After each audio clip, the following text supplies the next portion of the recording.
Friends, welcome to the Word on Sunday, a platform to reflect and pray with the scripture readings of every Sunday. Many years ago, a man was shocked to read his own obituary in the daily newspaper. As can be surmised, his death had been mistakenly reported. But what shocked him the most was how the obituary had described him as someone who had devoted his life to making weapons of war and destruction. That very morning, he resolved to concentrate his energies and God-given talents in a new direction, to work for world peace and the improvement of conditions around the world in the best interest of one and all in our global family.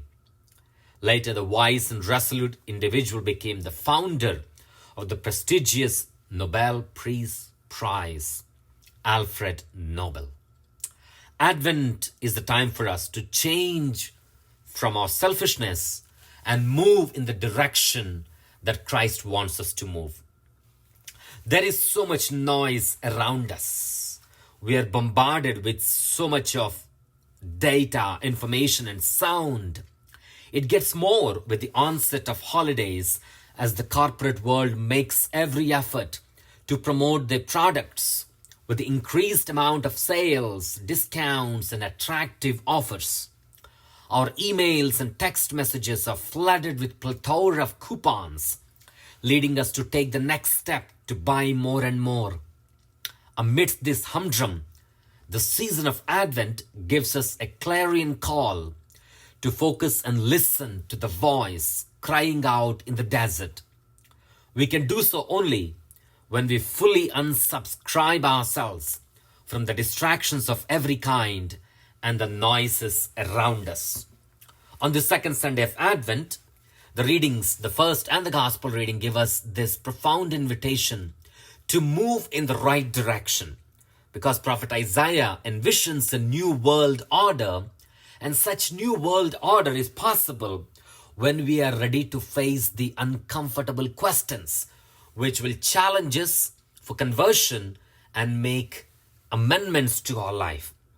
As Prophet Isaiah says in the first reading, the king shall strike the ruthless with the rod of his mouth, and with the breath of his lips he shall slay the wicked. Isaiah already prefigures what John the Baptist would do as last of all the prophets who would welcome the Messiah into the world. In the first reading, we see this invitation as a prototype of John, the precursor for Christ.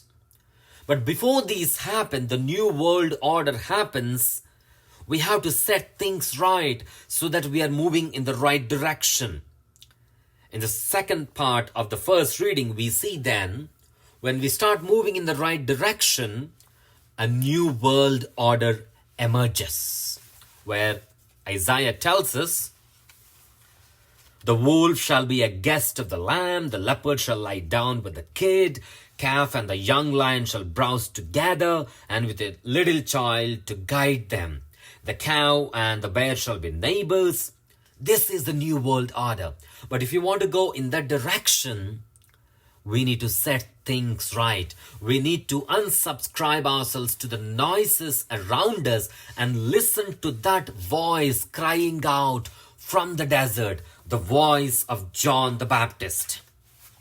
The gospel reading, John fearlessly denounced evil wherever he found King Herod, scribes, Pharisees, even the ordinary people, calling forth for a metanoia, to go in the right direction.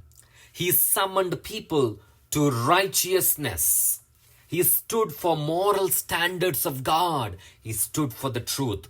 He asked the right questions, perhaps the most uncomfortable questions, beginning with King Herod to the most ordinary people. John came from the desert, not with an opinion of his own, but with the message of God, but with the right questions which will give us a proper direction. But he pointed to the Lamb. He pointed beyond himself to the one who would baptize us with the fire. In John's message, we see an admonition and a promise. He tells people that Abraham can only get us to so much far, but we need to look beyond Abraham. But that happens only when we unsubscribe ourselves from the noises around us and listen to that voice crying out from the wilderness, from the desert. And when we listen to that voice, it will put us in a most uncomfortable situations, because John is posing to us some of the uncomfortable questions which will lead us to our conversion. But before all this happen, we can then only go to the mountain singing joyfully, which is what we sang in the last Sunday in the responsorial psalm.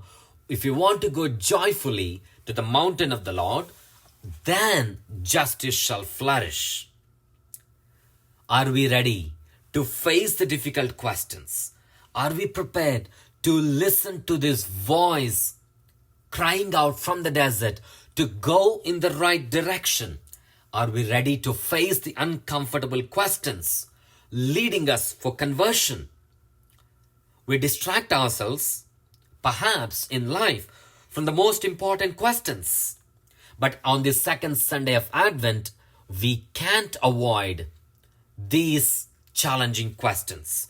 Advent, when we face these questions from the voice crying out from the desert, it will lead us to a profound confession and an authentic conversion. And which is what John says, the axe is ready to cut down the trees, because pruning is caring for conversion. And John doesn't mince words, because he wants us to go in the right direction. Advent is the time for us to unsubscribe ourselves from the noises around us and stay tuned to that one voice calling forth, asking in the deepest heart, in the deepest core of who we are, those questions which will help us to make this shift and experience that metanoia, conversion. Staying tuned to the voice of John the Baptist from the desert, are we ready to face the uncomfortable questions leading to an authentic confession and a profound conversion? Father Praveen Lakkisetti, here at St. Pius X Catholic Church in San Antonio, Texas. Thank you and God bless.